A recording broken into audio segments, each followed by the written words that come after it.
This is entry 5 of Expedition Handheld. I am Russ Crandall. And I'm Adam Patrick Murray.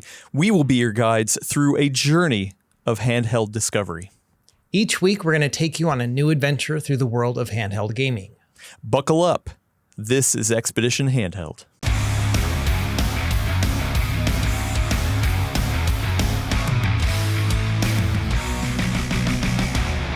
Russ, you're back. You're back home, or at least it looks like you're home.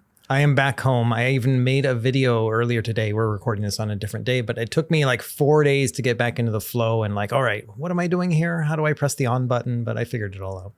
And yeah, you were gone for pretty much the whole week. Yeah, I was gone for all of last week, basically, like a Saturday to Saturday trip. And we went to Washington and Oregon. We were visiting colleges. My oldest son is a junior in high school, and he's like thinking about coming to the mainland for school. And so we just checked out a bunch of state colleges, and he didn't like any of them, really. He wants to go to school in Hawaii, I think. So that's good for us. Right. Well, I felt a disturbance in the force because you were closer to me than ever, but still so far away. I could feel you, but you were out of yeah. I tried to float a couple Bay Area colleges to him. I'm like, San Francisco State's a good college, and he's like, no, Washington, Oregon. So. You're like, but hey, PCWorld, the full nerd. Come on, don't you want to? Right. go visit. No, I get it. I missed you though. Last week, I did end up doing an episode with one Sean Hollister from The Verge. He actually came here in the studio because he's also based in the Bay Area, and we had a good time. It was awesome. I loved watching it. Like, it just as an outsider, and then I was also like, there was a twinge of jealousy where I'm like, they're in the same room, and like, they're like moving their hands around. They got 2 cameras set up. I was like, oh man, that looks so high tech and cool. Yeah. Well, we were flying by the seat of our pants. It was a good time though. I'm glad Sean was able to come over. I told him we should definitely have him on again because he wanted an opportunity to chat with you. But it was nice that we do have people to fill in if one of us are out. And I'm glad you. Well, I guess I should ask: do you feel rested from your vacation, or was it just running around? Yeah, it was nice not to record for a whole week. I kind of pushed real hard the week before to get a bunch of videos ready, and then came out while I was gone. But yeah, it was restful. I'm from Washington State, so we like stayed with my parents half the time. Just hung out with them. They live in the boonies too, so it's like there's nothing. Like, I don't even have a cell phone signal there, and so it's really? So it's really like it's forced relaxation. So that was pretty cool. Dang. Okay. Well, you know what didn't stop while you were away was news for us. We've nothing earth-shattering, but a couple things we want to get to in the news section. So Ayaneo has a couple pieces of news. Which one do you want to start with first? Let's start with their legacy case program. So for those who don't know, like, Ayaneo was a company that first kind of made some rumbles back in 2020. They were coming out with a handheld PC, and there was an exchange of CEOs, and so they like traded hands at one point. They had this device planned, and it came out, and then they did a whole new re-imaging, and their current CEO is the one who took over, I think, in 2021. And they started with this device called the Ayaneo Next, and it was like their big handheld. It's like $1,000.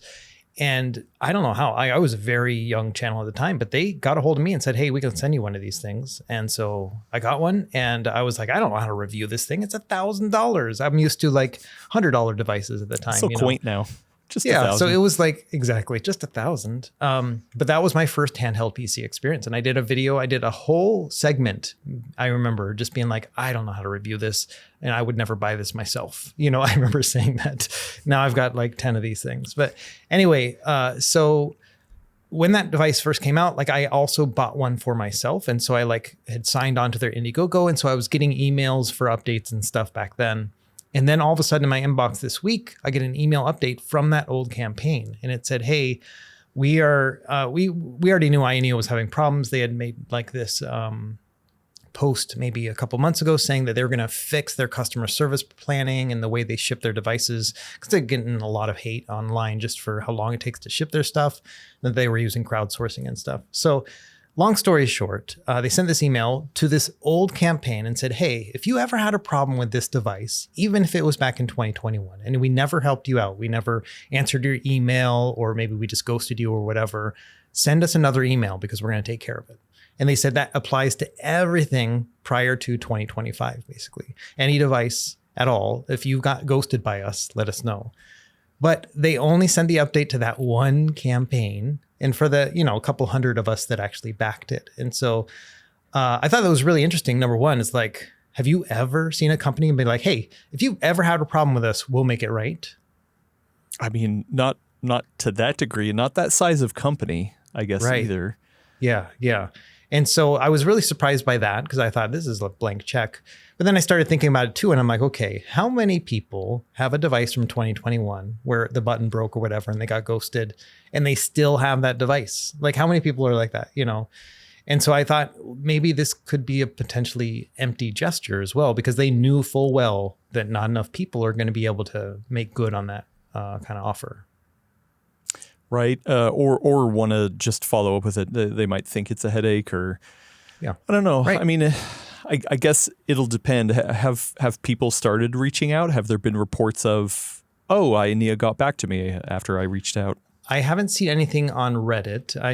They have an Ayaneo subreddit and there's a lot of good info there. I didn't see anything on Discord either. They have a Discord server. But I did make a post about it. I was like, okay, this is not enough people just to have it on this one campaign. And so I put it on my YouTube community tab, and that usually gets engagement by a few thousand people. And I got a lot of comments, but not a single comment is saying, oh, I'm going to take advantage of this. A lot of it was like, oh no, I got rid of mine a long time ago, Yeah. But really interesting. I thought it was just kind of a cool piece of news that they actually would do that in the first place, Yeah, no, I mean, definitely props to them for doing that because like that takes a lot. I'm going to assume they thought through the ramifications. Yeah, now all of my questions are like, okay, are they actually responding to those? Right. What are they going to do with that feedback? Are they going to be transparent about the information that they're getting? Yeah. Are we going to start getting reports of people who are being done right by? I'm thinking like, I have problems with that Ayaneo Kun that at the time I was just like, right. Okay. But you could potentially fall into this. Absolutely. Yeah. So. Yeah. That's interesting. I mean, did they give details about like how they're going to make it right? Like, I mean, because they're not still making those devices. They're not going to send you a new. No, I don't think so. I mean, some of them may still be in stock, but I think that, the big thing is going to be that they have like a thing that's like, okay, send us an email and tell us if you tried to get a hold of us and what had happened and that kind of thing. So I think they are looking for people who specifically got ghosted, but they also say if it applies. So it's like, you don't necessarily have had to have reached out to them before. So for like you with the Kun, like whether or not you actually talk to them about it doesn't seem to make that big of a difference. But yeah, same thing. Like, how are they going to fix it? Are they going to make you send it back? Are they going to charge you for the shipping? I mean, that's probably a good PSA right here is to say that for any folks out there who are going to buy a handheld PC from Ayaneo, from GPD, from 1X Player, all those smaller boutique Chinese handheld makers, if something goes wrong with it, they will fix it and they will charge you the shipping to send it to them. And they usually will send it back for free. And depending on where you live, for example, me here in Hawaii, I've spent like $150 to send a GPD handheld back to GPD so they could fix it and then send it back to me. And the one time I remember it happened with, I think it was the Win Max 2, the one that you have, right? Like that smaller laptop, $150 or so for shipping for that. And it was because their BIOS, like they did a BIOS update and it screwed up bricked my console. Oh. Yeah. And so I paid $150 to unbrick my device basically. And so that's just a PSA is that after sales like service is pretty wonky with those companies because you have to pay the RMA to get it sent back basically. And so just a big word of warning, if you do invest in one of those companies, that's a potential outcome there. Right. Yeah. So I guess we'll just have to keep watching that. I'm really curious to see reports or anything like that. Right. It's definitely a cool gesture of goodwill. You would never see a company like Ambernick or Retroid or one of those guys saying, oh yeah, we'll fix all of that. Some of it might be quantity of scale just because Ayaneo does not sell like gangbusters, and so they could potentially, when they send out an email like that, they're dealing with hundreds and not thousands of people. And so that might be a factor there. But yeah, I would be interested to see how that rolls out in the future too. So I'm keeping an eye on it. Yeah, good. Well, that's not the only Ayaneo news that hit. They seem to be dealing with maybe some supply constraints, or I actually don't know why they announced this one. So what's the next announcement? So the reason why I went on that whole tirade about the Ayaneo Next and that first new next generation handheld that they made is because they're promoting this new one, pre-sales for it now, called the Ayaneo Next 2. So this is like their next generation of handheld, and this thing is a monster. It made the rounds a couple months ago when it was first announced and went up for pre-order. I remember seeing articles from like Polygon and The Verge, I think. Oh yeah. And it basically said, okay, this thing is a Strix Halo handheld. So, one of the best like processors you can find right now. And it's going to have a 9-inch OLED display, 116 watt hour battery, which makes it that's heavier or bigger than is allowed on flights. So you have to get special permission if you were to take that on a plane. You got to fill out a form, and the pricing is just crazy. So there is an AI 385 model, so the lower spec, and that one's $1,800 early bird pricing. And then their standard AI 395 Strix Halo, 64 gigs of RAM, $2,300 early bird. And then the highest tier one with 128 gigs of RAM is early bird 3,500. But then the retail, once it gets there, is going to be $4,300. And that was a huge thing, is that like a handheld broaching the $4,000, like not just $1,000 or $2,000, but $4,000 mark at the highest spec model, was just kind of crazy. But the pre-orders went up, and then Ayaneo sent out an email same day as this other one that said, oh, we are going to suspend pre-orders for this device because we can't afford to make them anymore. So they said that they are going to honor all previous pre-orders, but they're not accepting any new ones because they can't afford to make any more. So they said temporary suspension. So, they may potentially be able to afford it later on, but it all has to do with RAM and storage pricing, basically. Can we tell how many pre-orders have already been placed? Yeah, so I did a little bit of sleuthing. So 0 people pre-ordered the AI 385 one, like the low spec $1,800. Mm-hmm. 0. 112 people did the mid spec one, the 395 with 64 gigs of RAM, and then 30 people did the $3,500 one. So we're not talking about a lot of people here. 30 people though were like, you know what, that is worth $3,500 for me. Yeah. I mean, hey. Like good on them. I'm, if they've got the money and that's exactly what they want, then go for it. Right. To each their own kind of thing.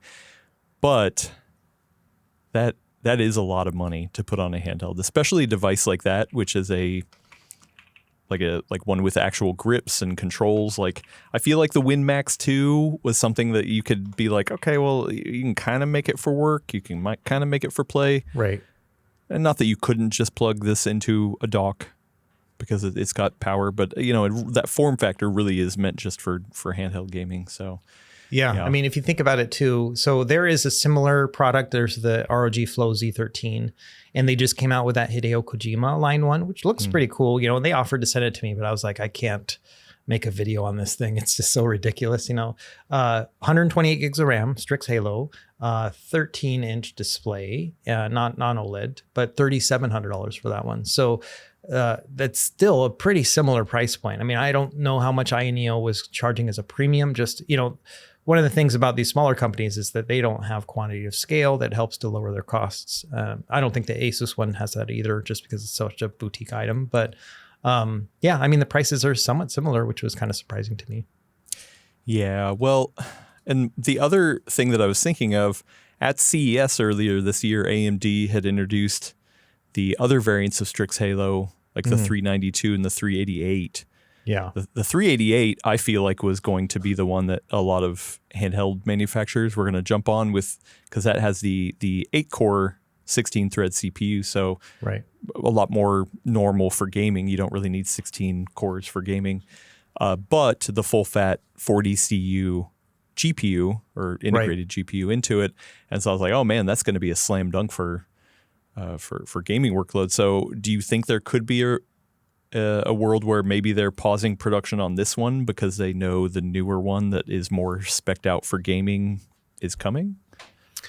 It's possible, but that wasn't in their brief. I mean, we could link in the show notes, but they specifically said that like it's like the price is because of storage, and even when they made the pricing and then when they came back from Chinese New Year, it was so far beyond what they had expected it to increase to that they were like, for me, it just seemed like a cost of what they were working with, and not necessarily a chipset, but the storage and RAM. And so, yeah, I don't know. I want to see that 388 somewhere. I mean, I remember seeing that at their pre-CES stuff, and I was like, put this in everything, put this in a handheld, send it to other handheld makers, and we haven't seen anything. It's just kind of crazy. Yeah, actually, a friend of the show, Machines and More. I don't know if you're familiar with the Machines and More YouTube channel. I did just get a pop-up notification that he got, that's the 392. So he got the new Asus TUF with the 392 in it. So not the 388, but like it seems like the other versions or more spec variants are getting out there as well. So yeah, that would be great. I mean, the Strix Halo is fun, but it also I've played a couple handhelds that have it, like the GPT Win 5. I did a review on that. It feels like cheating. Like you're just like, I can't believe I can get away with this on such a small handheld. And it does feel like a little bit OP, like this thing is a little much, which is not like, it's not necessarily a bad thing. Right. Yeah, exactly. It's fun. But for us who like kind of live in the sphere of limitations and doing them most with less, like this, it does feel a bit like cheating. Like I mentioned, It's fun though. It is really cool to be able to, like with the Win 5, just set it to 1080p ultra settings, and because the display itself is 1080p, and everything is just going to play fine. You can play it at 60 hertz, no problem. So that's also the limitation of that particular handheld. It only runs at 60 hertz. Not a bad panel, or not a good panel to match that screen. That was one of my problems with that one. But yeah, it is really cool just that they have so much power available right now, but it's such a premium right now.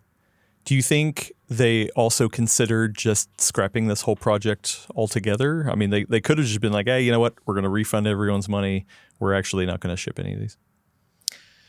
I think that if they hadn't had made those big announcements about all the things they're going to change and that they're customer first and all that kind of stuff, if they hadn't just done that a couple months ago, they probably would have. I mean, that sounds like typical Ayaneo, But I'm glad that they are at least honoring the ones they already made. And I personally, if I had to speculate, I don't think they're ever coming back. The temporary suspension for me is just kind of wishful thinking, but the tea leaves are already there. And I would say that, that we're never going to see this thing again. I mean, unless once again it comes back, like the form factor, the actual shell and the casing comes back, but it's a different configuration, right? Maybe there's the more gaming focused Strix Halo option, or there's some sort of other processor that comes out that makes sense. Interesting. Any other news tidbits you want to touch on? That was a big one. I have a couple, I'm just kind of getting my bearings back from getting home, I've got a couple that I want to experiment first before we talk about it. So I think next week I got some really interesting retro gaming related things that I'm going to experiment with this weekend. So that'll be fun. Okay, nice. Well, before we move on, we need to take a quick ad break, and we'll be right back with talking about what's in Russ's pocket. Russ, I am excited to hear about your adventures. Not only because you went on a plane, I'm sure you brought a handheld. I want to know what handhelds you brought. I want to know your thinking on how you pick handhelds going on vacation or any sort of trip. What did you take with you, assuming you took anything with you? Yeah, so I did a 2-part thing. I usually take more than one, and it really depends on I spend more time thinking about how I'm going to use the handheld on travel than I actually do on travel. That's kind of my thing. I'm glad I'm not alone. Videos about it. I'm glad I'm not alone then. So I'm like, what if I'm waiting to board and it's boring? And I'm like, what if I could play Mario 3 during that time? And so I bring my little guy, my Miu Mini Flip. I don't have it on me. It's in my backpack right now. But that's like my little one. I just pull it out and whatever. I did not do that while I was waiting boarding. I just looked at my phone for a bit. But you had it with you. I had it with me. I had it ready. It was in my jacket pocket. I could just pull it out. You could have pulled it out if you wanted to. Right. I could have. But you didn't. Yeah, I didn't. And so, and part of it too was because I right before leaving, I got into a game and I was like, I only want to play this game. And I didn't have the save file on that one. And so that was Phantasy Star 4 for the Genesis, which we is talked about that. Yeah. Yeah. And man, that game, like it hooked me, you know, when I was messing around with it and I was like, I really got to finish this thing. And I was very judicious about it. I used a couple cheats to kind of exponentially increase my XP while I was playing. So I didn't have to worry about leveling up as much, you know? So it less grindy, basically. That's my thing. It's like, yes, let me see what the enemies are like and kind of experience the battles and stuff. But I don't want to sweat it out, you know, like I don't want to worry and do inventory management, be like, do I have enough potions? Wow. I don't want to do that side of things. Russ sucks at games, confirmed. Yeah. It's more along the lines of like, I don't want to do a 40-hour RPG, but 20 is fine. You know, and that's Phantasy Star 4 is like perfect for that because I was reading about it. It's about a 20-hour game. Anyway, the device that I had my save game on was the Odin 3. So that's what I ended up taking with me. So this huge beastly handheld Snapdragon 8 Elite processor. This thing can play anything you can imagine on Android. And I was playing a Sega Genesis game on it. And that's like the majority of my time, you know. I had considered bringing the Thor, which is that you know, clamshell with the Snapdragon 8 Gen 2. This would have been just fine for anything I could think of. But it didn't have my save game on it. And I was scrambling at the end. You know, I was like, how do I get all my stuff packed? I mean, you may have heard about this, but we had this like huge floods in Hawaii. Like, and they started the day before we left. And so I recorded a lot, like in this other room that was like the storm was raging and I had to wait for things to quiet down before I could record my next segment. And then we had to pack in the dark. Like we had lost power for hours before even leaving for the flight. So we had to use flashlights to pack. Very fun experience. I never like, it's a little stressful because you're like, what if I don't see something and then I forget it, you know? But it's also kind of fun. It's like camping and packing, you know? And so anyway, long story short, got my Odin 3 and I brought the Mio Mini Flip and I mostly just played the Odin 3 and Phantasy Star 4. Now, the other huge part for me is not just like what I'm going to bring and how I'm going to do it, but it's like, do I keep the device charged? How am I going to do that? So that's the big factor for me. And so I've got like this bag, this thing right here, which is like a big go bag and I can open it up here and it's got like all the cables, right? So what if I need to plug this into a TV to show off to my friends, right? Got to have those cables. And like, what if my wife is like, I need to charge my phone. I forgot my cable. She's got a lightning adapter for iPhone. Like, I'll bring that, you know? So I'm like, you know, like a traveling, like, here are my wares. What are you buying? Yeah, you're like, what are you buying? Right. And so I got all that stuff. Thankfully, it doesn't take up that much space. And then, but then I factor in, I told you, I think about this stuff a lot, right? So I need an adapter, right? A plug-in. So then I get, the thing with those is you want to get something that's not super heavy. You want something kind of small because the plugs in the airplane and then also in the airport, they're loose, right? They're just so loose and it's so annoying, right? So I always try to get one that's a little bit more lightweight. This one is from Ugreen.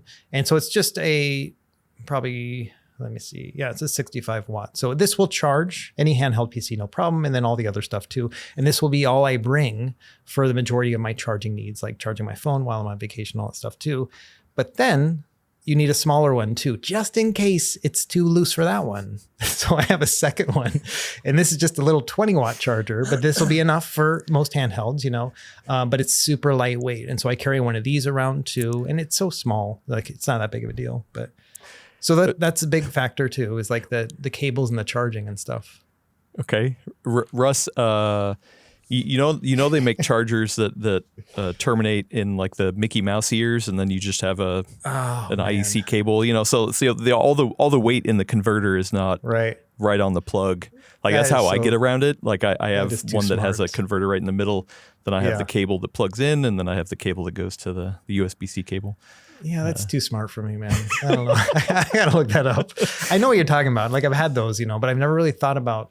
Yeah, that could absolutely work. No, I mean, because the very first time I took a trip to Taiwan for Computex, well, I shouldn't say the first time, but the second time I went to Computex.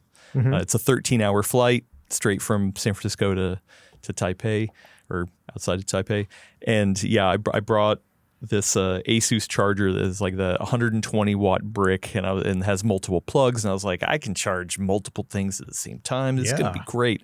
And that thing is so heavy. And I went to go plug it in and it just fell out. And I was just like, oh no. Yeah, it's so frustrating. So the other thing I do too, to mitigate that as well, and this is probably why I should just use a brick like you have, is that I also bring a big old battery, because this thing can charge. Yeah, this thing can, it's 145 watt, 2500 milliamp hour. So this thing can charge, this is also from Ugreen. And the cool thing about this one is it has a battery percentage on it. So people can't see it, but it actually shows the battery percentage, which is pretty cool.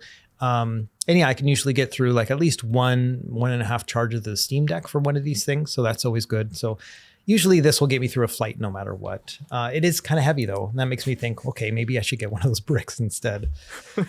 I don't know. I'm at the spot now where most of the flights that I take actually have had reliable power to plug into, but I still want to bring my big brick just in case I'm not going to have access to power. So then when I do have access, I'm just carrying around this brick for nothing. Just in case I don't have access. I did not use that thing one time. Right. I just lugged it around my backpack the whole time. And those things are heavy and expensive. They are. Yeah.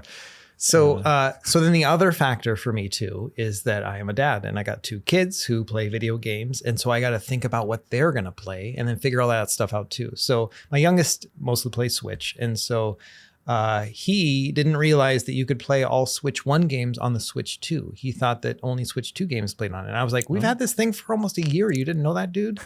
And so we moved over a bunch of Switch 1 games, through the key card thing that they've got set up over to the Switch 2. And so he brought that. I was a little nervous because we only have one of those. And usually I let them beat up on the Switch 1s, He did a great job with that. But then again, I had to figure out, okay, thankfully it has its own plug so he could take that with him. But then at the same time, the battery may have come in handy, all these things I had to think about. Honestly, he didn't bother me once. He played just Minecraft, I think, and he had a great time, and the battery didn't run out, so perfect. So, and then real quick, is it the family's Switch 2? Is it your Switch 2? Is it his Switch 2? Yeah, it's mine, but we have it in the living room. Sure. So okay. It's the family's one. We don't have more than one Switch 2.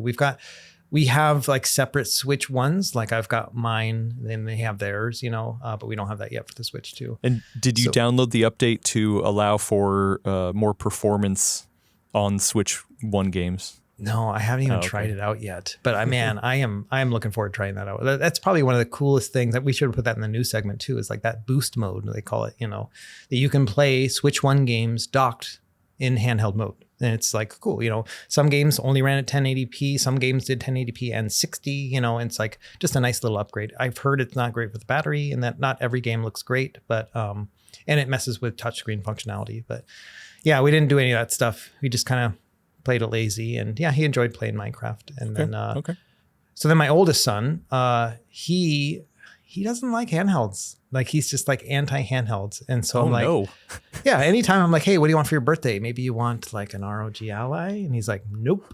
And so, but he will play the Steam Deck on vacation. And so I have my white, do you have a white limited edition Steam Deck OLED? Remember when those came out? I have the translucent black plastic one. Yeah, one. Yeah. So I have the white one, and I don't know why that's the one he wants to play all the time. I'm like, all right, here's the handheld, and I have like this hard plastic shell that kind of completely encapsulates it. That's his case for it. I'm like, this thing's bulletproof, right? So I give him that. And he's 17, so he's got a little bit of responsibility.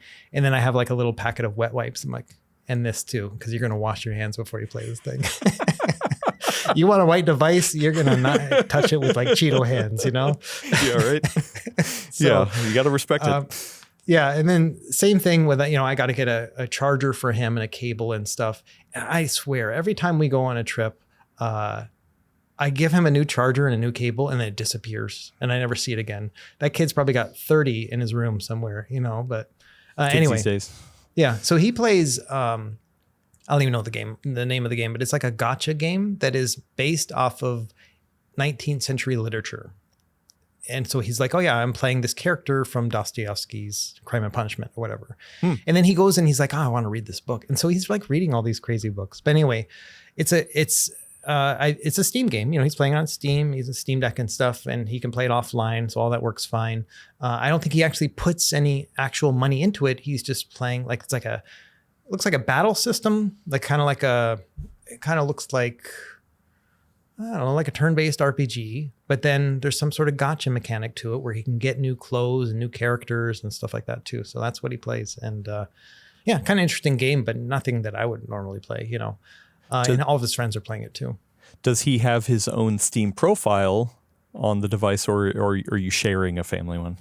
Yeah, so he has his own profile now, and then we share like the family plan, and so he can access all my games, and I can access his and stuff. Funny story is that up until last year, I didn't really understand how that worked, and so I just had him use mine. And so then at the end of the year, it would be like, hey, here are all the games you played this year. And he'd be like, you played 200 hours of Hollow Knight. And I'm like, I never got anywhere in that game, you know. And that's all him, you know, because he loves those really challenging platformers too. And so, yeah, so he now has his own account. And so, yeah. It's all working out pretty well. He's becoming his own boy. You know, he's playing his own games and stuff. Too cool for dad's games. But I still can't believe that you said he doesn't like handhelds. I mean, it's just like, what is he going to start a YouTube channel like anti-retro game core? Like the antithesis of what my dad does? I ain't doing that, Dad. Yeah. Maybe part of it is just the teenage rebellion. It's like, oh no, handhelds are not cool. That's Dad. okay. You know, we all rebel. Yeah, exactly. And it's fun, you know, and yeah, he at one point he was like, hey, I want a laptop. I'm like, I got some laptops that I've reviewed previously. You can have one of these, right? So I slid him the GPD Win 2 and he's like, Win Max 2, and he's like, this is not a laptop. He's like, it's too small. You know? He's like, this is a handheld. You can't trick me, Dad. I know what this thing is. Right. Anyway, yeah, he still doesn't have a laptop, but yeah. So long story short, with all this stuff, you know, it's just really, I do think a lot. I'm very mindful when it comes to travel and stuff. And I try to think through every situation. A lot of this comes from my Navy days. You know, when I was in the military, especially near the end of it, when I was a Master Chief and stuff, I was on the road 50% of the time, you know, so I'm just like in and out of airports and it's just hit with every single scenario I can think of. And that's why I'm like overly cautious with some of this stuff. But yeah, I'm always entertained. You want to be prepared, right? Yeah. Exactly. Yeah, I mean, especially, and I always think about this too, because not only am I going on a trip, most of the time I'm going on a work trip as well. And so it's like, you know, a CES or Computex, a big trade show. Okay, do I have everything I need, everything I'm going to need, all that kind of stuff. I mean, for the most part, it's fine. Like I feel like early on I used to overpack, but now I've gotten a lot better at being like, you know what? Actually, I don't need to bring that. Right. So, did you actually get more game time outside of just the flight itself, or were you gaming like maybe in the evenings before bed, or? A little bit, not much. It was just the flights. And it's funny too, because like I was like, all right, I want to play Phantasy Star 4, but you know, a big thing for me is getting retro achievements. Not because like I need to get those achievements or anything, but because it chronicles what I'm playing. So I can go back later and be like, how far did I get in this game? What things did I do? You know, and so it's like kind of just like a trophy board, you know, where I'm like, hey, he played all these games. And my profile is public, and you know, people will comment on me like, oh yeah, I love your videos and stuff. So people are looking at what I'm playing. And so it's like, all right, I got to establish some credibility here, retro gaming credibility, and get some achievements going on. With Phantasy Star 4, I was like, oh man, I'm not gonna be able to get some achievements while I'm playing, you know, but the both flights had in Wi-Fi for free. And so I was like, oh, so I just took my Odin 3, you know, connected to it, getting my retro achievements at like 20,000 feet. It was kind of crazy. Nice. Well, why didn't you bring any new devices that you were testing? Honestly, I didn't have any. Like I was pretty judicious, and I was like, all right, I've actually gone through and I've reviewed everything I need to do. I don't have anything I need to work on. And so, yeah, so I actually like a very rare moment where I didn't have a stack of things to review. Now I've got a stack. They were all waiting for me when I got home, but yeah. And so it was more along the lines of what's the ideal thing for me? And I was like, well, I'll just do one that can play everything. And the Odin 3 made a lot of sense for me. So play PC games on it. So I didn't need a Steam Deck, you know, and yeah, it worked out pretty well. Well, but then you got the Mii U Mini Flip and the Steam Deck and the Switch too. So right. Yeah, exactly. I didn't touch any of them, but yeah, absolutely. Yeah. Like those, like in an emergency, if we had to get stranded on some island like Lost, we're good as a family until our batteries run out. Nice. Yeah. Well, I've been working on some stuff back home, not taking any trips or anything. Yeah. Let me hear about it. Yeah. So it's handheld adjacent. Like I know this podcast is about handheld journeys.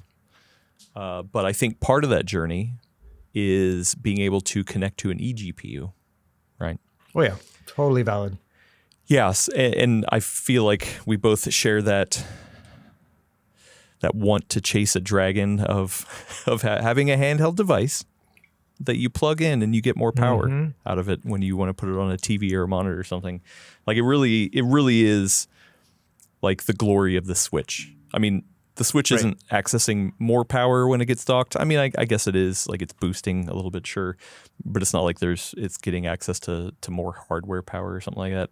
So I always felt like on the PC side, though, you have that ability to potentially have handheld mode, and then you plug it in, you do actually have access to more power through an eGPU. But man, I don't know about you, but it's always just been heartache after heartache. It is never, it never really works out. You know, I have gone full circle, gone full in, I want to go further than what you're saying. I do not want to just be able to dock it and have better graphics. I want it to be my only computer. Like, I don't want to have to do Windows updates twice. Like that thing, it just annoys me so much, you know? And so that's one of the big things to me too, is like, can I make this my primary computer and then also my handheld gaming machine too? And I went full Monty with the Asus ROG Ally first generation and the XG Mobile. I had the 3080 version. And yeah, that was my main computer for about a year. You know, I am a Mac user, so video editing is happening on Mac, but all my Windows needs, you know, which includes like screen captures and just, you know, experimenting with things that can only be done on Windows, then that was my primary PC and it worked. Yeah, well, I feel like we're at the next inflection point because Thunderbolt 5 is on this, or I mean, it's been on the scene for, you know, a couple years, but I feel like it wasn't until the past 6 months where we started getting new eGPUs, Thunderbolt 5 based eGPUs coming out. So the first one I got in was the Razer, what do they call theirs? The Chroma X. Yep. Yeah. Sorry, I don't remember the name of it. I did do some initial Razer Core. Razer Core. Yes. Yeah. There we go. Yeah. Thank you. I did some initial testing on it. I ran into some issues with the laptop that I was using it on because like I only actually have, or I mean, at the time I only had one Thunderbolt 5 capable laptop, and that one had it was also a Razer laptop that they had sent for testing, and that one had a not integrated, but a discrete 5080 already inside the laptop. So it didn't really make sense, but I just wanted to test Thunderbolt 5 just theoretically to see how it worked. But then after some testing, I was like, okay, well, this is cool. I ran into some issues with the actual system itself. I never did any official coverage on it on PCWorld.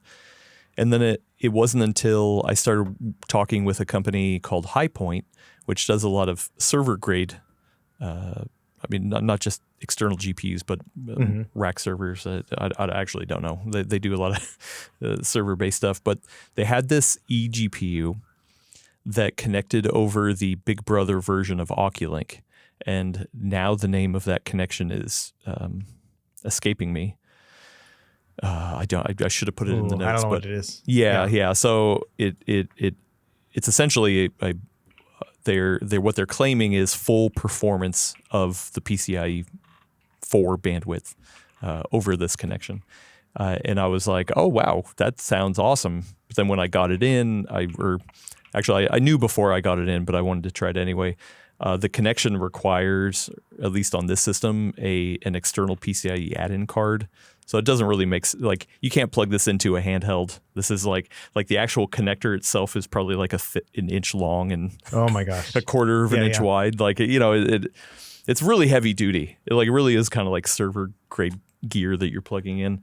I have done some testing on it, and once again, I haven't done any testing on handhelds, though I think you could maybe find a way. Like, I think if you used one of those docks that plug in via M.2 slot and then have a dock that has a full PCIe slot on it, you could do that, I guess. That would be pretty wonky of a setup, and so maybe I'll try that in the future. I'm not quite sure.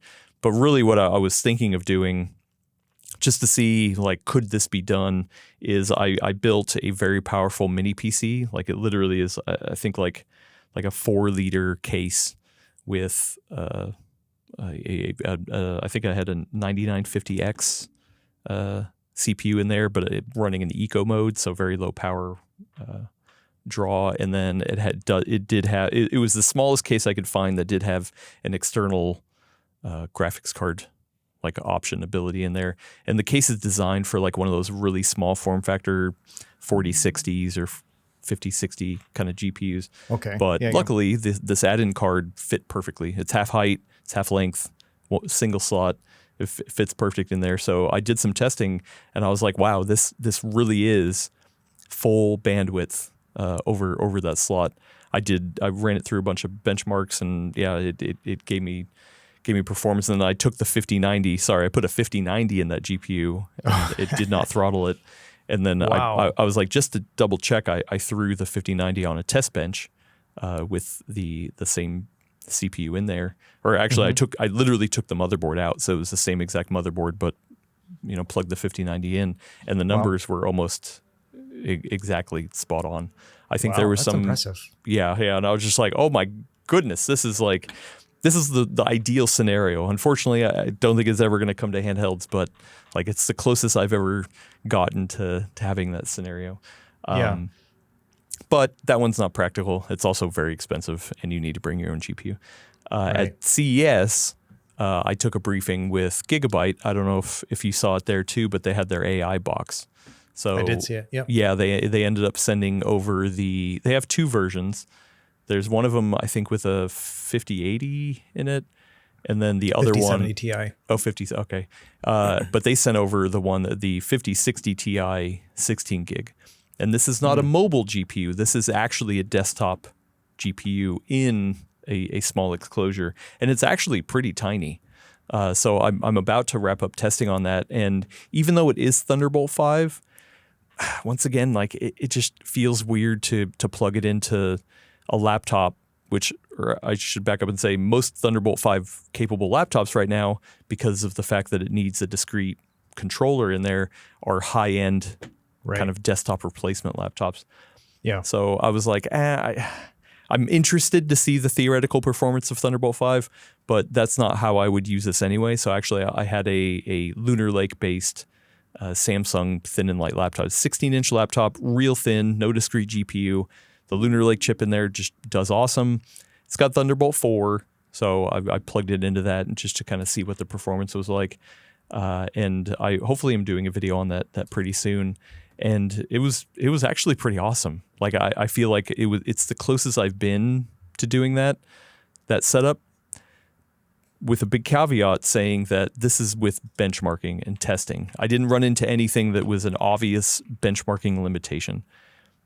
My next step is to actually try to use it in real world scenarios, because like you said, the best idea is to be able to have one laptop that I bring here into the office. I use it as a laptop, and then when I go home, I just plug it in to the eGPU and dock it, and then just have everything running there. Yeah. And so far, it's been pretty awesome. Yeah, so I have a couple thoughts. First, I think I misspoke about the Gigabyte. So I was thinking the same one as you. I thought it was 5070 Ti, but you said 5060 Ti. 5060 the Ti. big one is the 5090. Yeah. Oh, okay, and so, it is, yeah. Yeah, and it's like full on, I think, a desktop GPU. Like it's not a mobile GPU, which is kind of crazy. So yeah, I feel what you're talking about here, especially like it makes zero sense to use an eGPU with a mini PC because they're both stationary. They're not mobile. You know what I mean? So at that point, it's like, why just not make a small desktop? Well, I mean, except for it makes it more modular, and also like I feel like in the case of being able to swap out the GPU. Like maybe you build a small form factor system and you're like, oh, I want to upgrade, but I don't have room for a bigger GPU. Usually the eGPUs on the market now have much more room than they need. So I think there might be a case there. But I get it with minimal. the modularity. Totally. But yeah, for me, it's like kind of been, so you could swap out the mini PC, you could swap out the GPU, and you can kind of do those separately. So if you were a mini PC guy, and I love my mini PCs, I'm using a mini PC for this right now. Like, yeah, I totally get that. But for me, like my purpose of an eGPU is to have that mobile to desktop like transition. You know what I mean? And so even with a laptop, I'm like, it makes a little bit less sense just because, I get it for work, but I don't know. I don't need that for work. I want to play, and so I want to be able to play small and play big. Like that's my big thing. And so, you talk about the Lunar Lake though. I mean, you can get a Lunar Lake handheld, the MSI Claw, right? And then have a very similar experience just like that too. So yeah, I think that's really cool. Well, and actually, as I was setting up testing for this, I was at one point I was watching your video where you were debating a Steam Deck equivalent replacement, and you were comparing the Legion Go S versus the ROG Ally Non-X, or I'm sorry, the ROG Xbox Ally Non-X. Yeah. Okay. And you got to the section where you're talking about connectivity, and I was like, oh wow, I totally forgot that the Legion Go S does have a USB 4 port on there, where where the ROG Ally does not. Right. And so I was like, okay, what if I plug this in? And sure enough, I plugged it in and I got it set up for a hot second just to make sure everything was running correctly. And I was like, oh, I might have to go back and test that, because that might be a nice little setup as well. The Go S was running SteamOS or Windows? That's always been a thing for me, is I don't even test Linux with these eGPUs because it's always such a pain, Yeah, no, I had Windows on that one because I can't remember what testing I was doing. But yeah, no, it was running Windows. That makes sense. Yeah. That's the dream right there, And I've had similar pain points as you. It's funny, like we were on the same journey separately, because like I did a video about the Asus ROG XG Mobile, right? That came out late last year and early this year. And they sent me over the 5070 Ti and the 5090. And they're both Thunderbolt 5, and they're really small enclosures, very expensive, but really cool. I love that the new XG Mobile is Thunderbolt 5, and it's as opposed to a proprietary plug that they were using before, where it only worked on a couple things, So I do like the versatility of that. And so I made a whole video about it. And I was like, I need a Thunderbolt 5 laptop to test with this to see how it's going to work, right? And they're like, well, we can send you one, but it also has a 5090 in it. And so they sent me the one that, is this monster laptop that I sent back to them. And so I was able to at least test the bandwidth between the 5090 external and the 5090 internal. And it was surprisingly good, like in terms of just how much decay I was getting in the signal and the bandwidth and whatnot. And so, in general, I always found that the 5070 Ti I felt like was just the better choice between them because of the price point, and then also the bottlenecking anyway. Like you're not going to unlock all the 5090 unless you got Thunderbolt 5. And if you do, like you mentioned, it's going to be on a high-end laptop that already has probably a discrete graphics card. And so, for me, the 5070 Ti made the most sense. Yeah. Because I also did get those early XG Mobile units in. I think I had the AMD variant, because they made 3 of them, right? It was like a 3080. They had an 8 AMD variant, and I don't remember. It was like a 6950 or something like that. I had that one for a while. I actually bought that one. Yeah. And then they had the 4090. They did a 4090 as well. Yeah. I never got until later on. Yeah. So I don't know. I'm definitely of two minds on how they did that, but like I did, like you did get better performance having the proprietary system. And they, but only AC supported it, and there's only a handful of devices that did that. So, and it wasn't plug and play. That was the other annoying thing is you plug it in, you flip the switch on it, and then it would be like, okay, you want to turn this thing on? And you had it okay, and they're like, okay, quit these other programs, then you can do it. It was like a process. It was like a minute-long process every time. Whereas this new one, you just plug it in, it works. I generally do it with the power off anyway, just to make sure everything comes up nicely. But you could potentially just hot swap right then. Yeah. So, so far the Gigabyte one I actually think has been pretty awesome, and even though it is a desktop grade GPU, it's actually pretty small footprint overall. Like it's meant to be stood up. I mean, you can lay it down as well too, but like the actual device itself is fairly tiny. So I like that, and then. Yeah, I like I said, my next step for that is to actually try to use that like as a solution, because last time I tried to do this whole thing, that's where it ended up falling down. Either I needed more ports at home when I'm working on things, or like I was just having weird connection issues, like running on dual monitors and things like that. So I'd be curious. So I am mainlining now. Like my main Windows PC now is actually it's a crazy setup. So I have the ROG Flow Z13, that tablet, the Strix Halo one. And so that's kind of been my like little travel Windows computer, But then when I finished that review, I asked them, I said, hey, Asus, can I keep the 5070 Ti and do like a later on with it? And they're like, oh no, that one's too much in demand. Can you please take the 5090 instead? And I was like, okay. And so I have that 5090. It's way beyond a price point that I would personally get. I think it's like $2,500 or something, way beyond what I would have gotten. But the 5070, if they had said no to any of them, I would have probably bought the 5070 Ti for myself, And so it just kind of worked out, So that is my setup right now. It's overkill, but I got that 5090 hooked into the ROG Flow Z13, and that's my main Windows PC. It's been that way for about 3-4 months now. Nice. But you're only gaming on that, right? Like you said, you edit your videos on right. Mac. So I do my gaming on it. And then also I do a lot of like tutorials, and in those tutorials, I'll do screen capture, on Windows. I do all my tutorials in Windows. So I use it for all of that. Okay. And then just in general, like testing, if I need to patch a game or, all those things that you just have to do on the back end, I do all that on Windows. Yeah. Okay. Well, the last eGPU that literally just came in the day that we're recording this is from Pluggable. And if you don't know, Pluggable is actually a company well known for their docking stations. I had a chance to connect with them. Really nice people. At CES is where I saw this, and I remember walking by, and I was just like, "Wait, you have an eGPU? Like, oh, I'm looking at it right now. What are you guys doing? Like that? Like this seems like a weird market to get into. Like you guys are like, why?"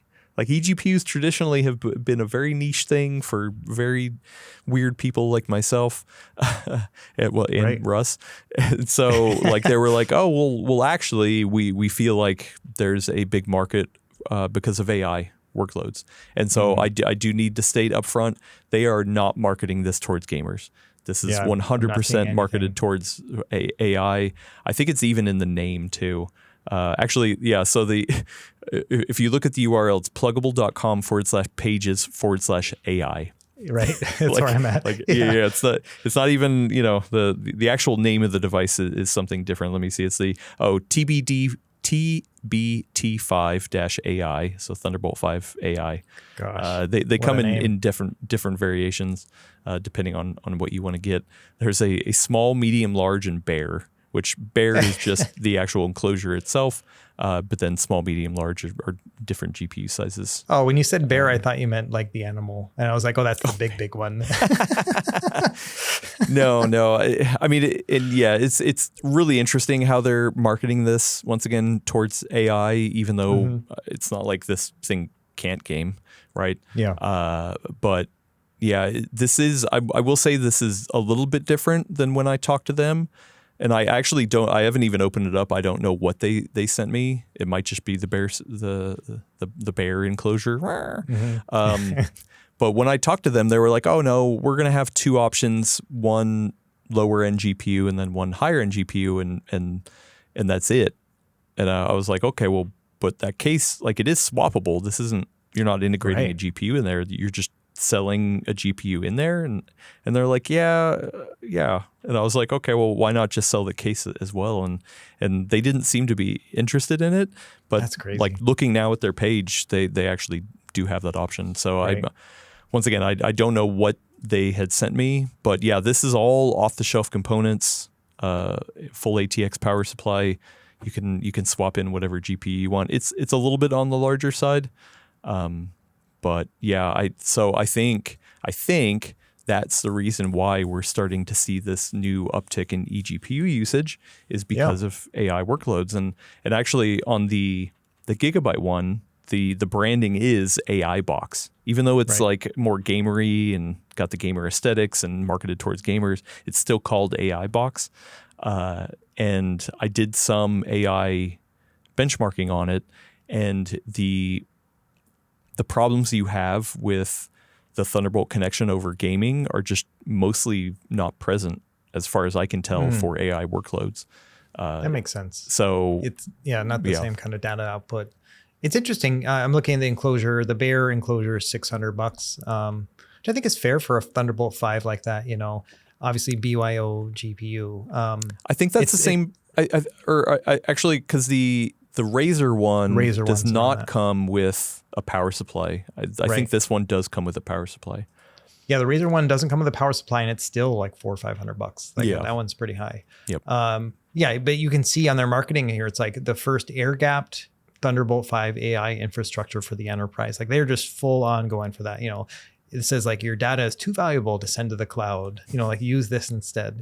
So it's definitely not for gaming, and it doesn't have a gamery look to it. It's definitely more enterprise looking. But yeah, I mean, this is cool. Like this has always been the fun thing for me is like Oculink, for example. We hijacked that. Like gamers hijacked Oculink from like the server space and said, you know what, we can game with this too. And this is exactly what I'm thinking here too. Is like that, sometimes, yes, they might have something else in mind, but we can always take advantage of that as well. So that's always super cool. Right. And that's why I think, okay, this is the reason why we're having this renaissance of eGPUs again, is because of AI workloads. I mean, when I was talking to the High Point people who once again just focus on the enterprise, I mean, it's not like they're marketing this box that I'm testing as well as a gaming box either. I'm just happen to use it for that as well.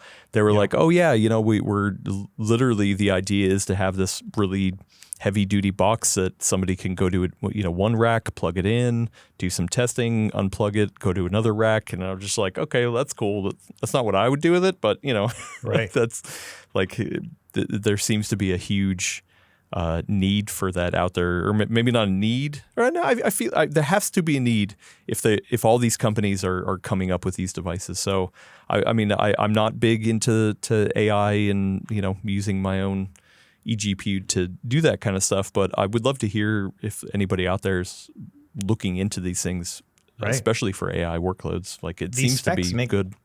Yeah, these specs look great. I mean, so I'm looking at the pluggable again, and it's got a 2.5 gigabit Ethernet on the back of it. So you can plug that, like considering this, like imagine it at your house, right? Plug in the Ethernet, so you don't have to worry about that with, say, your handheld, right?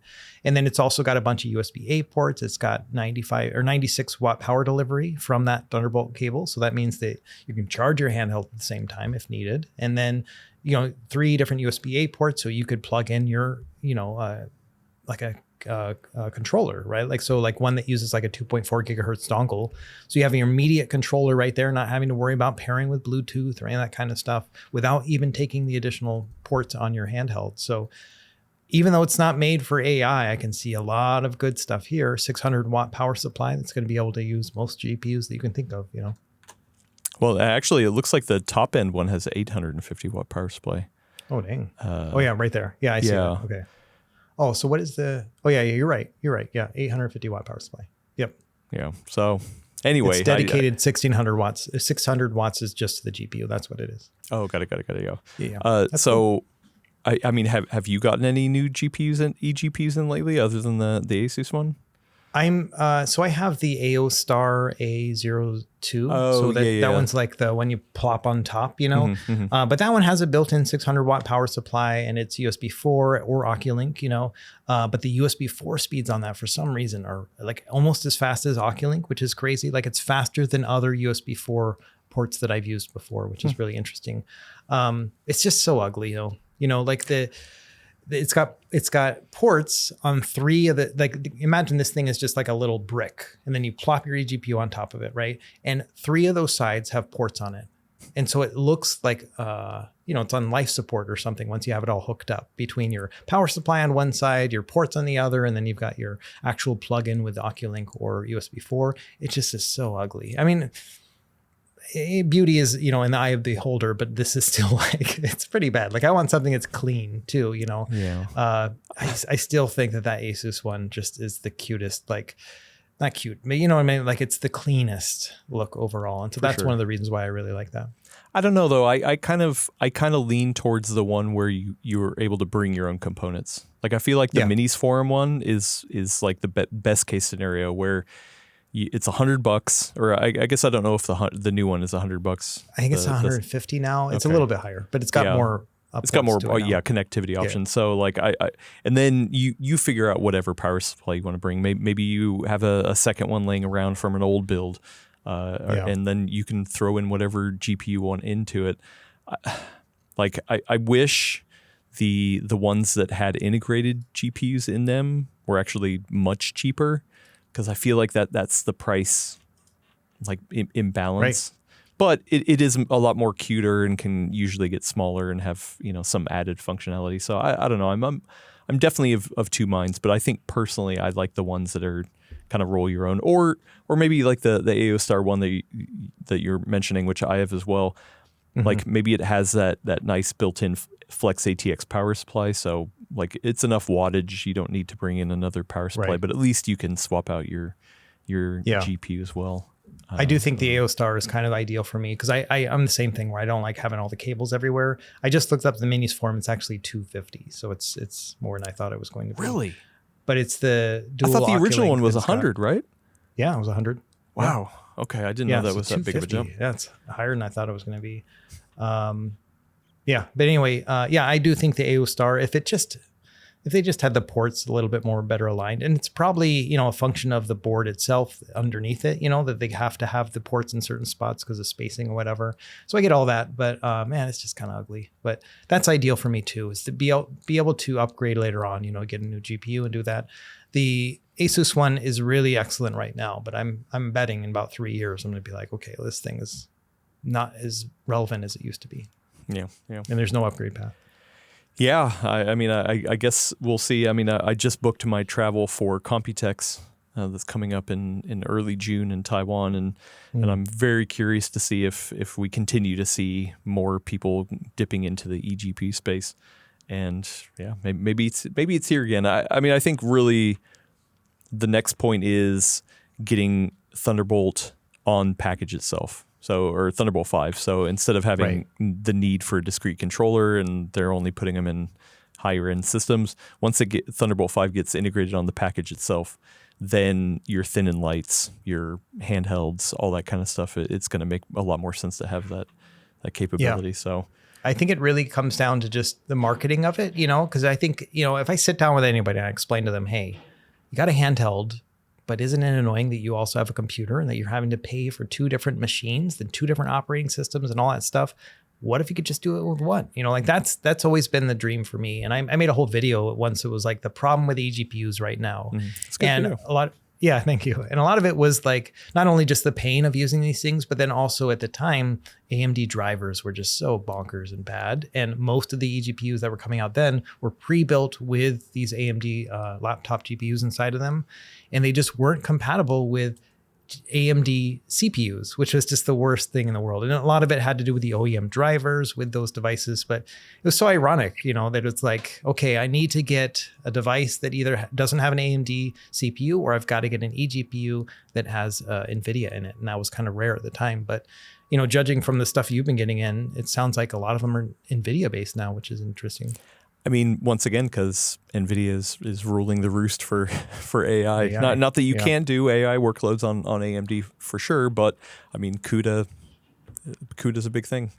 So yeah, exactly. Yeah. But yeah, that's what I've been messing with while you've been out, Russ. It's so funny. It's like you're maximizing this like PC potential, and I'm over playing Phantasy Star 4. Nerds. And I loved it. I beat the game, by the way. I went through the whole thing. Yeah, I beat it and everything. And so I beat it on the flight, got my achievements in midair. It was just such a cool experience. And Did you stand up and say huzzah?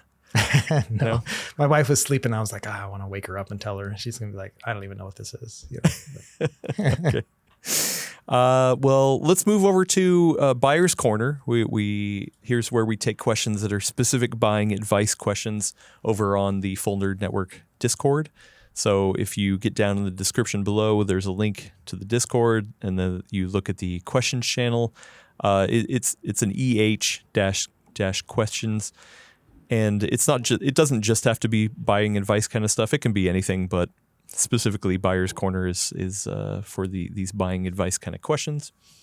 The one we have is from Laurent, asking the thoughts on a used Z1E handheld as opposed to a new model. I'm sorry, let me back up. Thoughts on a used Z1 Extreme handheld, like the original Ally Extreme, stuff like that, as opposed to a new model with a Z2 Go or Steam Deck. from what I see on Facebook Marketplace, used models are running 300 to 600 depending on model.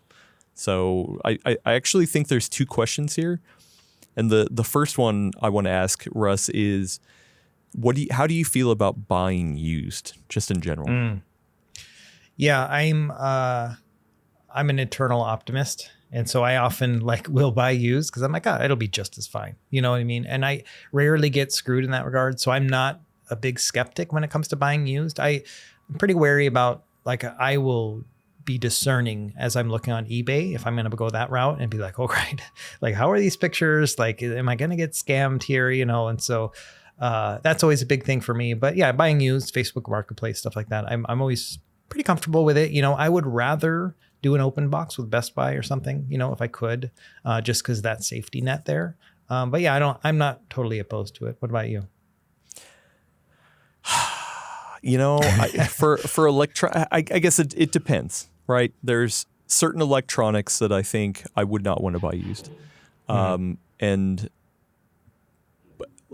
if I'm looking for something older, like an old game console, right? A PS3 or 360, obviously they don't make those anymore, right? But if I'm looking for a computer or something to do computing on, usually I want more performance and getting the newer kind of stuff or something that maybe is one generation behind can get heavily discounted at Best Buy or something like that. So I don't know. I feel like I've run into certain cases where a friend of our colleague here, he bought a PC, a full PC off of Facebook Marketplace. It was listed as having certain parts. I think it was an AM4 based build. And then when he got it in, and had our coworker look at it, he was like, no, dude, this isn't what he sold you. I think it was listed as having 32 gigs of RAM. It only had 16. I think the CPU is wrong. I don't know. There was definitely things about it that just weren't listed wrong. And I don't know if that comes down to negligence or whatever, but the person who bought it, he just didn't know, right? He trusted that that's what it was. And it wasn't until he asked a nerd like us to verify. And at that point, it was too late. So I don't know. I feel like my quality standards are so high that I'd be able to look at something and be like, I'm sorry, I'm not going to do that. Except for I feel like in a niche commodity thing like a handheld, as long as it's taken care of, and I feel like that would be okay. I've never done it, but I would want to get my hands on it, I guess. If I were buying it off Facebook Marketplace, I would want to get my hands on it, see if there was any wear and tear on it, smell it, to see if was it in a house with a heavy smoker? Does it have cat urine on it? I don't know. Does it smell like it was burnt out? I don't know. It's hard to tell. We get this question a lot over on the Full Nerd, where we talk about desktop PC stuff, and especially during the old mining GPU days when a lot of people were doing mining on GPUs. That's a good point. A lot of people, people were like, oh, hey, man, there's all these mining GPUs that are now super cheap out there. Should I get them? And it's like, okay, well, that's really hard to tell. There's the moving component aspect of it and whether that's broken or not. But then you don't know how hard that GPU's been run. It's like buying a car with 200,000 miles on it. You know what I mean? It's a risk. Yeah. I do think I agree with you that with handhelds, it's a bit you're not going to get scammed. They're not going to put the other CPU in it or a different RAM in it. You know what I mean? You don't have to worry about those things. But unless they listed it wrong, but you could, just turn it on and kind of see what the device manager says. Right. And, the other thing is I feel like those who are going to be selling a used handheld kind of going to be in two camps. I mean, maybe this is just me kind of putting it all together, but the first would be those who bought it and realized they never going to use it. Maybe they bought an Ally and they're like, oh, this is just a little laptop. They didn't realize it was going to be a handheld gaming console out of the box. And the others are those who are upgrading and maybe just really cared for it, And so I feel like, yeah, in the handheld space, it's such a small kind of niche that unless you can get it on, because that's also what I assume with Best Buy Open Box is like, yeah, these are guys who bought it and regretted it because they don't understand what they were buying, you know? Yeah. And so I always feel like they're lightly used in that sense if I do the open box, which I've done several times, you know? So yeah, that's kind of like my thinking is that like, it's not going to be like nobody's scamming or like scalping or any of that kind of stuff in the handheld space. Except for Steam Decks right now, probably. Maybe another way to think about maybe another way to think about it is that it's safer to have a third party involved.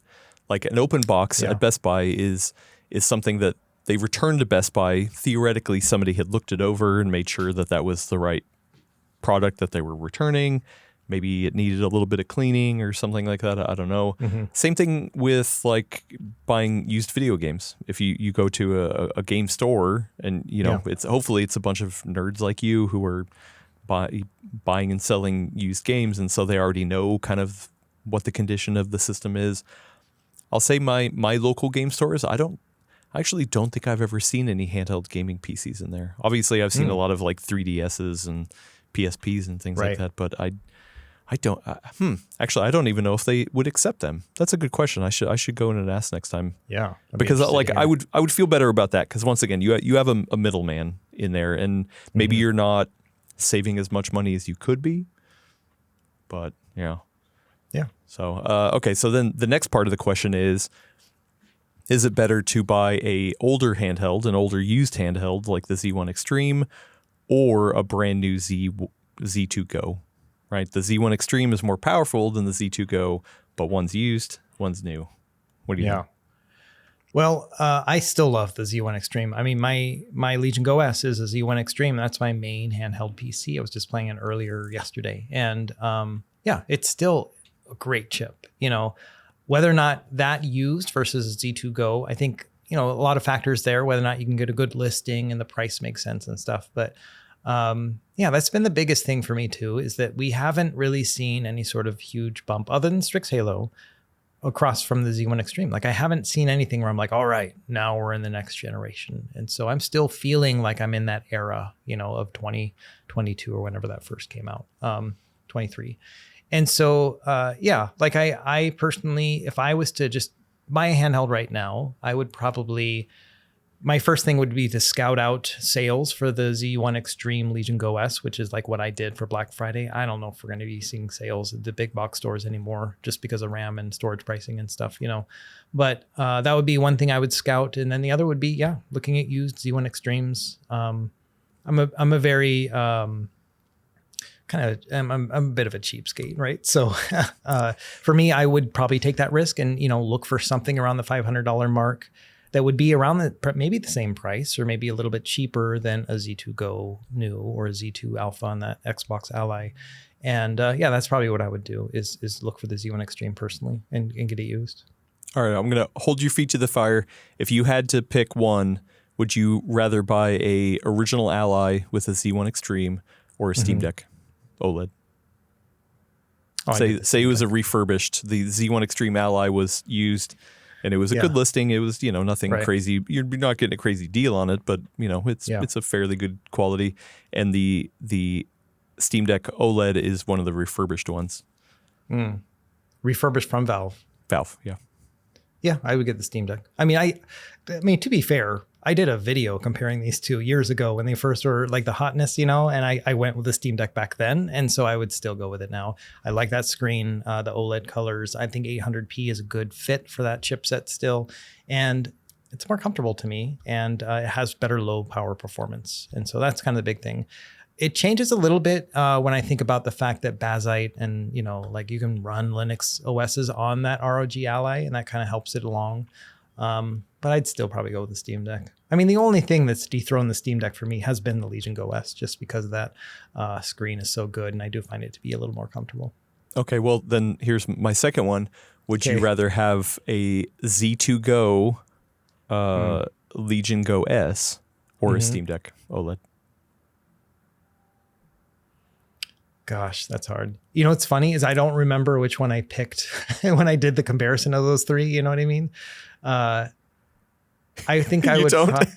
I don't remember what I picked. They were kind of close, you know. I feel like I think I would still go with Legion Go. That was one of my big takeaways from that was that it was surprisingly close to the Z1 Extreme once you got SteamOS on it, you know, because I had personally reviewed the Windows version of the Z2 Go and I was like, this is garbage. Who would ever buy this thing? Plus, it was more expensive than SteamOS 1, but it all clicked with that SteamOS 1. So I, you know, bearing in mind, I don't remember what I chose. I think I would still go with that Z2 Go. I remember it was this, like your charting system, which, sorry, Russ, it was a little flawed. Oh, it is. It was a little flawed. There's a huge disclaimer at the bottom that says this is subjective, folks. Just saying. I was like, maybe we'll talk about this on the podcast. We never did. But yeah, I was just like, okay, you know, we don't have to called get out into on air. Like I'm feeling a little hot under the collar right now. Pulled to the carpet. But yeah, by the end, looking your system, the Z2 Go, there we go. You know, was the one, and actually, I mean that's the same for me. Like I like for me, it really boils down to would I rather have the Z1 Extreme with the more powerful chip in the Ally, or the Z2 Go in the Legion Go S. And man, that one's hard because you're really talking about performance versus size. And right.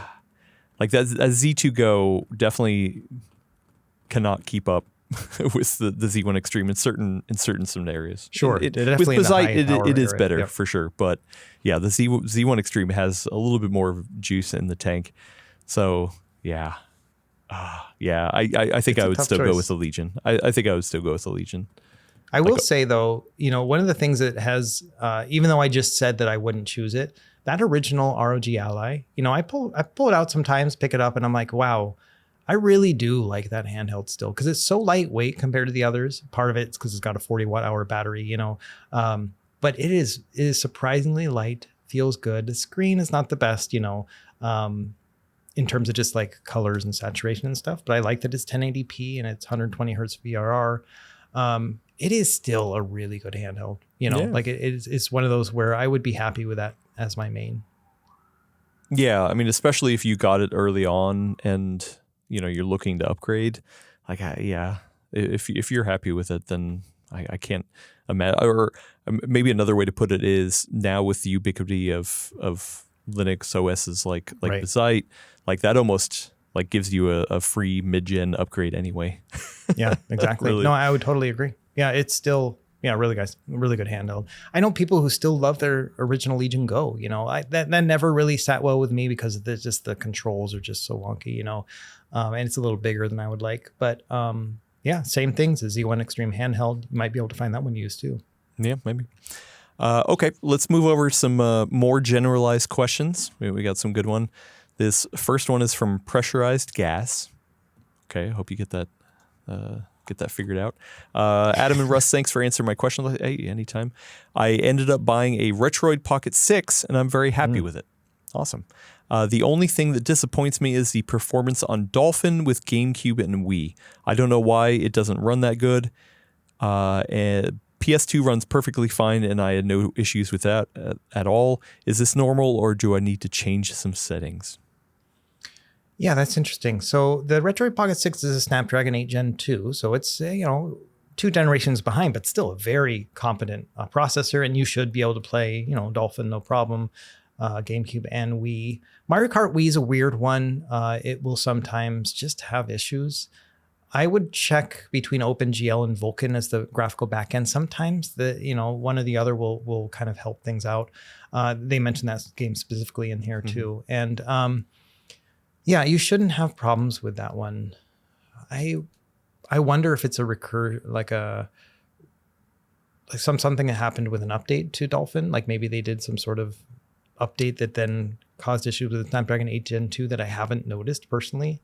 So I would say my first thing would be switch between OpenGL and then Vulkan as the backend. Try the different shader backends. So there's like Uber shaders and stuff. So mess around with those, see if those work. There's an option to compile the shaders before you start the game, which I think only works with OpenGL. So try that one out too. It's all going to be in the graphics settings. And then And if that doesn't work, then I would try updating to the latest nightly version of Dolphin. So go to the Dolphin website. Under download, there'll be like the official builds that come out like every 3 months. And then below that are the nightlies. Try nightly out and see how that works. You can go, before you do any of that, go to the file manager, like your Android file manager. There's a Files app. And then if you open up the left sidebar, there'll be a button that says Dolphin. And that'll take you into the internal storage of Dolphin. So to navigate within there, I think it's in the load folder. You'll find the micro SD, or not micro SD card, but your save game, basically in a memory card. So copy that, put it somewhere else, just in case something happens when you update. Keep it safe. So that's what I would do, and try to update to a nightly build and then see how it goes. It should run fine. You should be able to play every game at 300 or 3x resolution, which is going to max out the RP6 screen. Yeah. That's what I do. Okay. And follow up. Feel free to send in another question once you have tried those out. Hopefully, we'll get it going smooth for you. That's fun. I've never done like live tech support. That was fun. Right? Yeah. Actually, maybe we should do that. Do a live show every once in a while where just bring in your handheld and Give Russ me your will, problems. Yeah. Russ will fix it on the fly. Okay, we got another one from Bustin' Chops. I like that one. Nice. Russ, I have an Odin 2 and I love it. However, recently I noticed that my battery was swelling. I removed it and reached out to Ayan for a replacement, but have not heard back. Womp womp. I've also noticed quite a few owners on Reddit have had this similar problem. It's been hit or miss contacting Ayan. I had a similar issue with Retroid as well. Wow. Oh, not swelling, but battery refused to charge. That made me very leery of purchasing from them as well. I'm curious, with as many devices that you have or had, have you ever run into this issue, and what was your recommendations? Should I replace it and roll the dice that it doesn't happen again? Is there a device that's as good but with a more reliable manufacturer behind it? Yes. So. Okay, so battery swelling's not good, obviously. So AYN has been I don't want to make any excuses for them, but they have been swamped for the past 6 months inundated with orders, customer service issues, and stuff like that. I don't think they've been growing their team fast enough to handle all of it. Unfortunately, it's one of those things where the Thor in particular, that device that they made, like it's broken into the mainstream, and I think they're overwhelmed with it. They're doing they're on batch 5 of pre-orders or something like that at this point. Like they're doing it in batches because they can't handle it. So no excuses for them, but obviously they are being a little bit overworked. So I would say keep trying on the email side. They also have a Discord, and in their Discord, there's like a contact AYN and support channel. And so that might be another way to try it as well, is not just relying on email, but trying to be noisy in Discord too. You shouldn't have to do this stuff. Like it's a pain that you have to, but the sad fact is that they're the only ones that have this battery, right? You can't go on AliExpress and order it like you can with some other standard battery sizes. Like they've got a special battery in there, and you got to try to get that if you're wanting to replace the battery itself. For replacement of the device, I think they have a 12-month warranty. And so again, depends on when you bought the device and whether or not it's still within that time period. That's going to be kind of your major MO when it comes to this stuff, is just being noisy about it. Reddit isn't they're not on Reddit. They're not going to see anyone complaining on Reddit. It's going to be emails and Discord is mostly what they use for the Western facing folks. And Retroid's same thing. Like I don't think they have the same customer support team, but there's a pretty relevant theory out there that they are all under the same umbrella of this company called Warchip. And so they're very sister companies, basically. They use the same components in these devices, So same thing probably in terms of their customer service setup too. So yeah, I don't know what to say beyond just be noisy. It's a thing that I've complained about with them as well. And I've run into it too, but I gotta be honest, I get preferential treatment. If I need to, I can send them an email and they somehow, maybe that's what they need to do, say that they're Russ, and that'll help. Like, hey, my name is Russ. And you probably shouldn't offer that.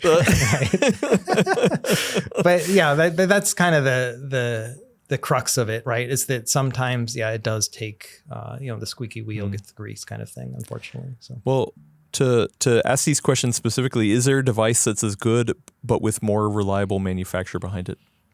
I hate to say it, but like they are some of the best when it comes to these. I mean, they're like the ones that I often will recommend the most because their QC is a little bit of a cut above some of the others. I wouldn't say there's anybody that is better than AYN or Retroid in terms of quality of the device and the service that you get. It's just not the standard of what we would expect from one of the much bigger companies, unfortunately. So unless you're going to go and get, something from Valve or, someone else, then this is kind of the world that we live in, unfortunately. Huh. Okay. I'll also add that, so I used to review a lot of smartphones. So I actually have a collection down in storage right now. And I noticed a trend a couple years ago, and it wasn't just me. I think Mr. Who's the Boss on YouTube actually did a video about this as well, because he there's a lot of people out there with large collections that were reviewing these devices, and we started to notice that there were certain devices that would always have a battery that would swell, and they seemed to be a specific era of Samsung phone. So I had a couple Samsung phones that I looked in my rack there, and I was just like, oh wow, okay, well that's not good. It's a swollen device. Like those things can be very dangerous for sure if punctured. So if you do have a spicy pillow like that, then like I would highly recommend you can get a fireproof bag on Amazon. So it's not only fireproof from fire on the outside, but if you put something inside it that could potentially start fire, it'll keep it safe that way. You have to look at whatever local way you can dispose of it, but at least in the short term while it's in your possession, if it does go off for some reason, it's in that pouch and it's safe. So. That's smart. So one other thing I should add is that, even though these companies somehow or sometimes are just not reliable, you could use a middleman. So that would give you that kind of, like that Best Buy comfort factor. So there's a company called Droix, Droix, and they sell they're a reseller for mini PCs, handheld PCs, and also handhelds that are Android based, including, I just looked up the Odin 2. They are based out of the UK. They are more expensive, but they're that middle man. So if something goes wrong, they fix it. You know what I mean? They are the ones that respond. And they've got 24-hour chat support. Like they're there. They're on it, Pricing is going to be higher. So looking at the Odin 2 Pro, which is on their website, it starts at $333. So I don't think AYN even sells the Odin 2 anymore, but that is more expensive by about $30, I believe. And so you have that price increase, that premium, obviously, because they've got to use that money to pay their staff and everything else. But that's another option. If you are looking to buy a device and you want that comfort, as opposed to looking for the manufacturers, you could look at a middleman like Droix. And if you're in the UK, it's like a much better deal because, obviously they're there, they ship locally, and there's all sorts of great stuff, but they do have a global store, and it's droix.net. Okay, nice. Well, I think that's a good place to wrap up, Russ. Yeah. Glad to have you back. It's been a couple weeks. Thank you. And you're back in the saddle again. I can't wait to show off this stuff that I have in mind for next week. I've got some fun things I'm going to play around with this weekend, and I want to talk about it with you guys. So nice. Okay, well then, check back next week for your fix of handheld gaming talk here on Expedition Handheld. If you want to watch us on the go, not only are we on YouTube, look up the channel The Full Nerd Network, where that is PCWorld's network of podcasts. They're all nerdy topics that you can also listen to, watch Full Nerd Podcast or Do Boot Diaries. And still now, what is it? I think 2 weeks running now. I don't know if you had known this, Russ, but we have the video version on Spotify as well. I heard. Yeah. That's super cool. I haven't used Spotify lately, but that's a reason to check it out, I think, definitely. Yeah, it was a whole long process, whatever. I'm glad it's another option. I don't really know, but we are getting comments over there, so that's pretty cool. People are using it. And it's a fairly new thing for me to distribute video outside of YouTube. So let us know how that experience is for you, because it sounds pretty cool. But that's okay. If you don't want to look at our faces, no offense, you can always just listen to us. We are on all major podcast networks. And if we're not, let us know, because we can try to get on that. So far, I think we hit everything that the people listen on. So yeah, and then Russ, what can people look forward to on your channel coming up? So I think the day that this episode comes out, I will have a video. It's kind of funny, but I got that new MacBook, the MacBook Neo, the cheaper one, and I was like, let's see what I can emulate on it. And so I've been messing around with that, and it's surprising. Like it can do a good job. Some things that I thought would be easy are like bad, but others where I'm like, oh, I can't believe that I can play PS3 on this thing. So it's really interesting. Some of it might be on the software side, but that video should be out the same day as this comes out. And so that'll be a kind of cool look. I'm going to record that as soon as we're done with this. And then I got a couple cheaper handhelds that I want to review, and we'll talk about that next week too. Just some more budget-minded stuff. Everything's so expensive right now that I was like, let's see what we can get for under $100. So a couple new ideas. Okay. I like it. Rest up, relax, maybe massage your calves a little bit after this leg of the journey, because it was that was a long one. But make sure you air out your socks. It's really important. You don't want to have wet socks in your next definitely expedition. not. Yeah, hydrate, all that kind of stuff, and then join us back next week for Expedition Handheld. Thanks, everybody. We'll see you later.